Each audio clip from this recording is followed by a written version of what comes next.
Two.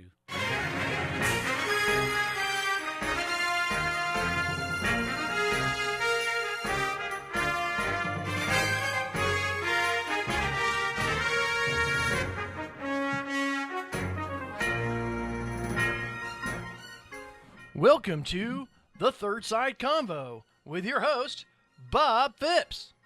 Your panelists today are Jeff Nolan, Deborah Lupton, Bill Russell, and Ollie Phipps. And now, your host, Bob Phipps. Hello, everyone. Welcome today to a subject that doesn't necessarily have an ideological difference.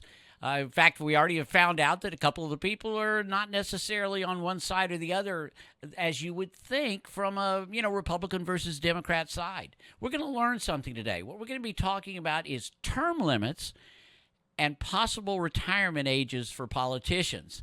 Now, I did just an idget of research on this, and sure enough, in some countries, Italy, Japan, there's all sorts of places that actually do have retirement age for politicians or for judges, generally somewhere between 62 and 70. However, most of them do not have retirement age for running for office. So that's going to be a little bit interesting. We'll have to see what everybody thinks about that one. But term limits is something, many years ago, I had this foolish notion. I said, you know what? I think I'm going to run for Congress or something. I'm going to run solely on term limits because we got to get these guys out of there. That's kind of my feeling, is why wouldn't anybody want term limits? But apparently there are some real reasons why not to have them. Bill Russell had mentioned in a show that we had a couple of weeks ago about that. So that's what we're going to open it up to. What would be the discussion? What should we think about when we think about retirement age and possible term limits? So for our first thoughts on that, we're going to go to Jeff Nolan on that one. So, Jeff, give me your first thoughts. Well, I think that there should be a limit of age for running for office. I don't necessarily think that putting a mandatory retirement age on politicians across the board is a viable solution. I think you could make a case for that for judges. That's my initial gambit. Okay, good. Bill Russell.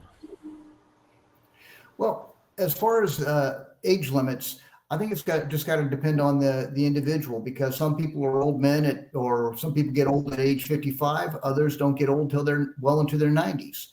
So I think putting a number limit on it would be detrimental. Just let people make their choice based on their assessment of the candidate.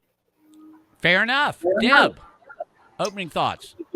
83% of registered voters want to have term limits, which is 5 out of 6. So I think that's a pretty strong statement of a universal desire in America to have that.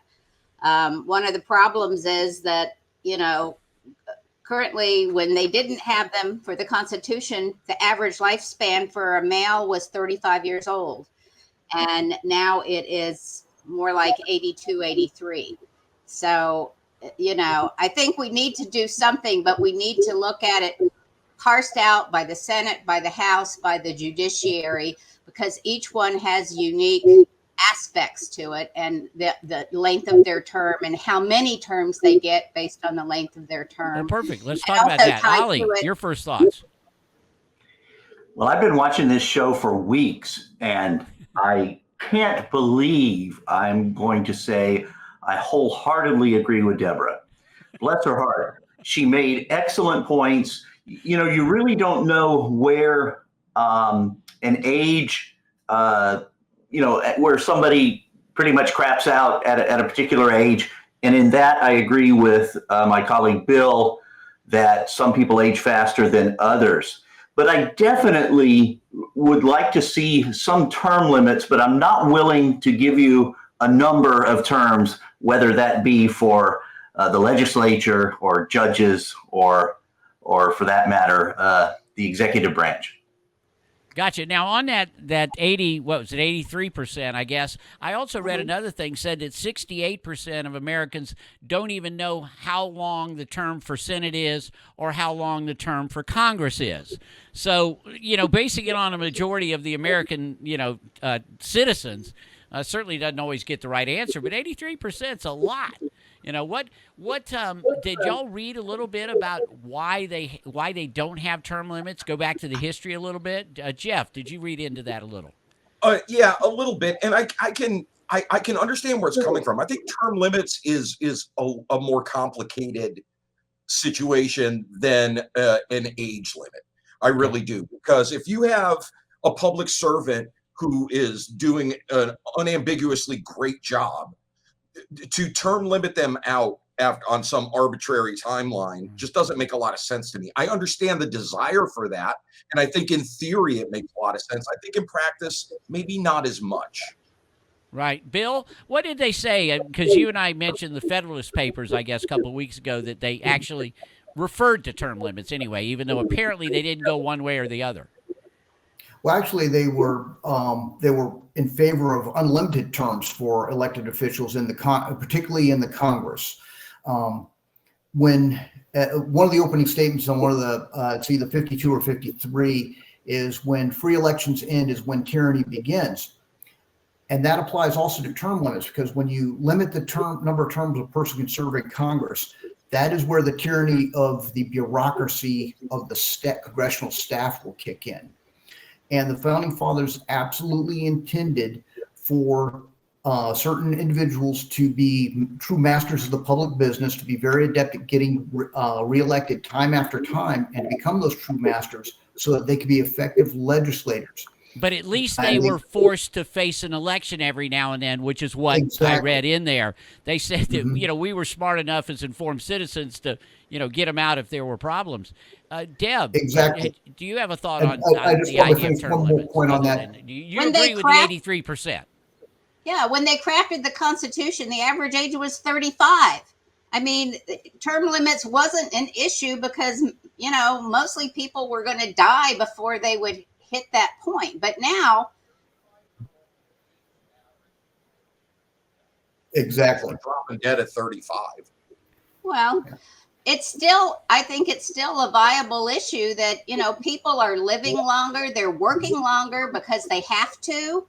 And, there needs to be, I think, a specific time frame that they could stay, even if it's reelected, say 3 times or whatever that amount is. It's not necessarily twice and you're out, but there needs to be something, because there needs to be some churn. Okay. Well, Ollie, what did you see about that? I mean, so you're saying you like the unlimited, or you're agreeing with Deb again? We should switch the screens around, right?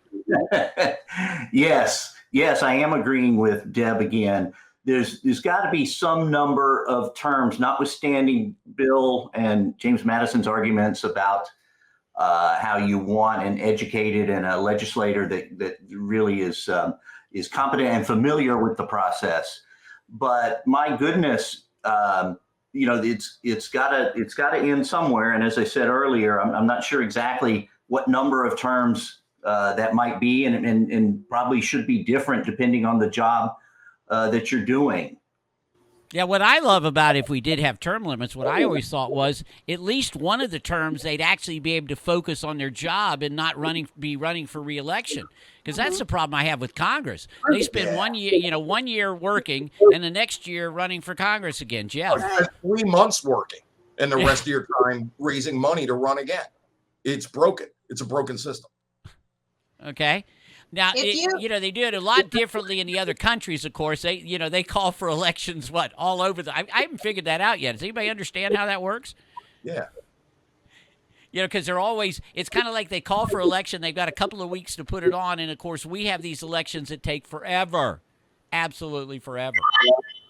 Burr, do we get into, I guess, a situation where there could be cognitive tests that could handle your issue? Do you see something like that? Sure. That speaks to the comment earlier that different people age at different rates. And again, depending on the job that you're doing, you might argue that a U.S. Congress person has less responsibility than the vice president, for instance. So, I really find it interesting. There's something that y'all might be surprised about, that federal agents, whether it's Secret Service or a U.S. Marshal, they have to retire at 57, whether they like it or not.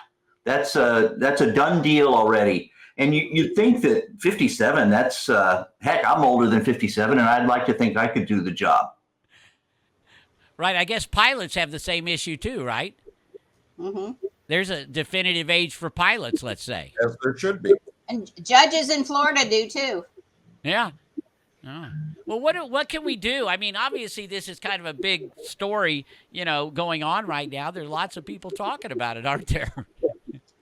Well, I think that this is more important than term limits. I really, really do.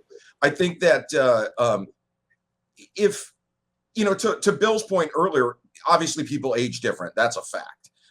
But also a lot of people, most of us probably, age rapidly. So you have this kind of even curve of aging, and then all of a sudden you decline, like, quickly. That happens a lot.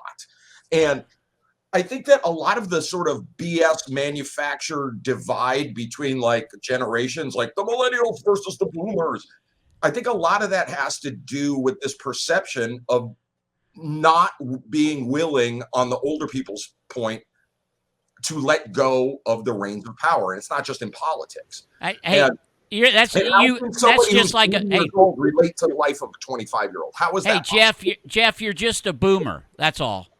No, I'm You're Gen a X. boomer. I'm Targaryen, baby. Yeah, you're a boomer. They use that. Ooh. Young people these days, of course, use that as a way of dismissing things, right? It's a Of boomer. course. We got a bunch of boomers on the show here. We definitely need to get some young people, but we're going to be taking a break right now, and we're going to be right back. Corona Cigar Company is your one-stop shop for all your cigar needs. Whether that's a brand new humidor, a box of those new cigars you've been waiting for, a top-of-the-line cutter or lighter, a place to enjoy the finest cigars and spirits with friends, or the only cigars grown right here in the Sunshine State, we've got you covered. Come visit one of our retail locations for the ultimate cigar experience. Visit us online at coronacigar.com. Oak Ridge Gun Range is a family-oriented shooting range that has been in business for over 30 years. They specialize in basic firearm training and offer numerous services such as consignments, gun trades, gunsmithing, and concealed weapon classes. I even got my training for gun safety at Oak Ridge Gun Range. Great customer service, and firearm safety is what they do best. So find out more at oakridgegunrange.com. All right, since the retirement age is something, or let's say we'll kick past the term limits, so that we've got these people staying longer and longer and longer. So I guess the issue is it fair that there be some type of a test? Like I said, pilots have to be re-registered or re-rated or whatever the case may be. Is that not possible, and should that be done? Wouldn't it be a good thing to know if somebody's not up to the job in Congress? Deb, let's start with you. I would say yes, but it would have to truly be a, third party group that does, that is apolitical and is using a qualified test that is the same for all people. Right. And it's not so subjective that it could be skewed. Yeah, the problem is just say it's going to be a government entity. That's a scary thought to begin with, isn't it? Bill, what type of an organization could actually run this cognitive test? Well, I don't think there is the voters are the cognitive are the organization that run the cognitive test. Just the simple act of running for Congress or running for any office is, it's pretty brutal, and it takes a lot of effort to be successful at it. And if a person can stand before their constituents and make the case, and we're witnessing this right now in real time as we look at our presidential race, but that cognitive test and the voters' assessment of the candidate is the real measure. Yeah, because most people don't know, Bill, you did run for Congress. We're successful. I did. Did run. Jeff, cognitive test, how do we do it? I don't think we can. I think that it's too subjective. I think that we wind up the idea of there being this everybody agrees is an objective third party. I just don't see how you get it. And what is the thing? How is it put together? I think that, again, this is the second time I've said this. I feel like I'm being redundant, but I think that in theory it sounds nice. I think that in practice, I don't see a viable way to get there. Isn't that true about most things that happen in government? There's always a flip side to it. And you don't look at that. You pass this law, and what you forget is, well, the other side, or the unintended consequences, as they say. Ollie, could you see the cognitive tests they've been having that you can see these days online, one of them has you identifying a giraffe, a rhino, and something else. So I guess I failed the test because I can't remember what the third animal that they drew was. Ollie, cognitive test, do you see a way to do it? Good question. The cognitive test that I heard about, which was done, a friend of mine's mom recently, was you draw a face of the clock and then you got to put the numbers in, and then you got to say, okay, now draw 5:30, something like that. I question whether some of the people, both currently and historically in public office, would be able to complete one of those. I swear, I can even just speak historically that there have been quite a number of politicians that really, really needed to go just because they've been, so long in office. And I'm not even talking about current folks. So I wouldn't mind some sort of cognitive test or health test. Like you said, pilots have to do it. In order to even just be an FAA private pilot, you have to get a third-degree medical certificate. But as you say, you run into the issue of, well, if you do it at Walter Reed, does that mean that it's going to be unbiased? Maybe yes, maybe no.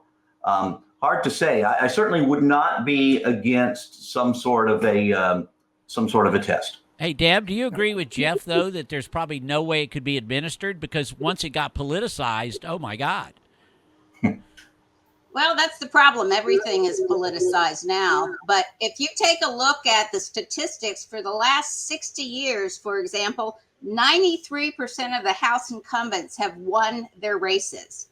So if there's a whole nother realm of the cost of running that, it doesn't matter whether you have more competent people, just the sheer cost of being in a race is prohibitive for people because they don't have name recognition. Yeah. Hey, Bill, when you first ran, what was your total dollars you had to raise? Well, before we get into dollars, I just want to add that I think we're looking at the wrong example by using federal agents and pilot licensing as the measure for what a politician should go through. I think we should be looking more at what would a person need to run a business. And when you look at Harlan Sanders, who founded Kentucky Fried Chicken, he did that. He started that at age 67, ran it till he was about 90. J.C. Penney founded J.C. Penney's he started that as a mail order catalog at 57. So there are plenty of people who have run, magnificent businesses and started them at older ages and had passed the cognitive test to do that. Okay, well, but if we don't, everybody agrees that it would be great if we could do it, kind of. Obviously, but there's the other side to it, as always. So I think rather than that sort of medical adjacent dementia cognitive test sort of thing, it would be really interesting to do a surprise test on every sitting politician, and the test is a 9th grade civics test. I think we would be absolutely shocked at how many people failed it. And I don't mean this as a partisan thing. I think that on both sides of the aisle, it would be a bloodbath of just basic knowledge of the Constitution, basic knowledge of terms that get thrown around like communism, which is a word that's used without meaning and without any kind of backup of knowing what that word even means, or just general the way the government operates, the branches of government, simple things like that. Hey, Jeff, you're sounding like a fascist again. You know me. I'm not sure what that one means either. Deb, where do we go? I mean, you're right. If we did this, I mean, if everybody had to take this thing, let's say, well, what you'd have is you'd have people that are bowing out for personal reasons that they're not going to run, and in reality, we would know that it was because they failed the cognitive test. So, Deb, is that yeah? I don't know that you would know that, but I think we should go to the experts, psychologists, and people like that to get their input on what. I mean, I don't know any kind of real test for that kind of thing, and so we'd need to get that kind of input and see what they think would be the fairest thing to do.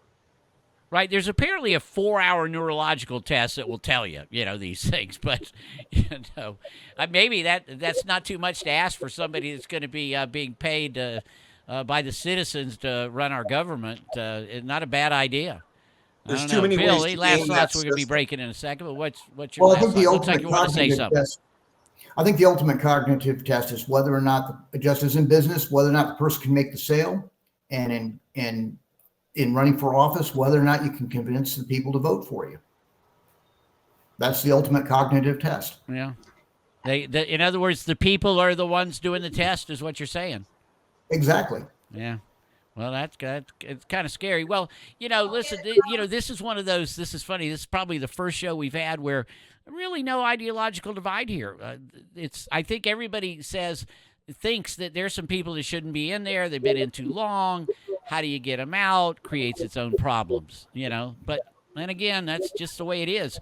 But, if 83% of the people think that we need to have, term limits, maybe it's something we ought to talk about a little more. That's why we're here on the show. We're going to learn something. And we'll be right back after a word from our sponsor. Aw, Dad, my computer's slow again and I can't play my games. Call Your Computer Solutions today, and we will scan for viruses and clean that computer up remotely and make it fast again. Our phone number is 407-826-0810. Thanks, Dad. My computer's fast again. Now I can do my homework. Thanks for calling Your Computer Solutions at 407-826-0810. The Tri-Beer Show would like to thank Boggy Creek Airboat Adventures for being one of our sponsors. I got to go on an airboat and saw a real gator. I even got to go to the gem mine and mine for some gems. We ate a steak dinner at the restaurant and even got some gator rights. If you want to have a blast with the entire family, I suggest you go to www.bcairboats.com right now. Get your tickets today. The website again is bcairboats.com. Yeah, it brings up actually another topic. We're not going to have as much time to, let's say, in the wrap-up to sit and talk about how we agree. We've kind of all done that as we go. But somebody, when I said we were going to do this, somebody sent me an email, and it talked about, it was a meme, and it talked about the fact that there are 3 times as many pharmaceutical lobbyists as there are members of Congress, okay? Twice as many gun lobbyists as there are members of Congress, okay? I wonder where those lobbyists come from. So there are obviously some people that do get out after their terms, and then they become lobbyists. That's just horrible. Bob, I think that an age limit, like just for sake of discussion, I would say, okay, at age 70 is the last time you can run for office, and I think that accomplishes 2 things. That puts a built-in term limit on everybody. Everybody's going to hit 70, or they're either going to pass away or hit 70 at some point. And so the term limit is sort of built in. And you get away from this sort of geriatric government. I mean, we're in a sort of completely geriatric government. It's insane. We have had sitting senators who were in the Senate on their 100th birthday. That is not a well-oiled legislation. Excellent point, Jeff. Ollie, can you agree also with the other side again? I mean, you're right. We're just going to move you. Yeah, I'm thinking. I like that. Last time to run is at 70. So Bob, you better really hurry up. Yeah, probably too late. I'd already started running money here. Well, we have a minimum age. You can't run for president if you're not 35. Yeah, exactly. Deb, how do you like that? Let's set an age. Just pick an age out of the air.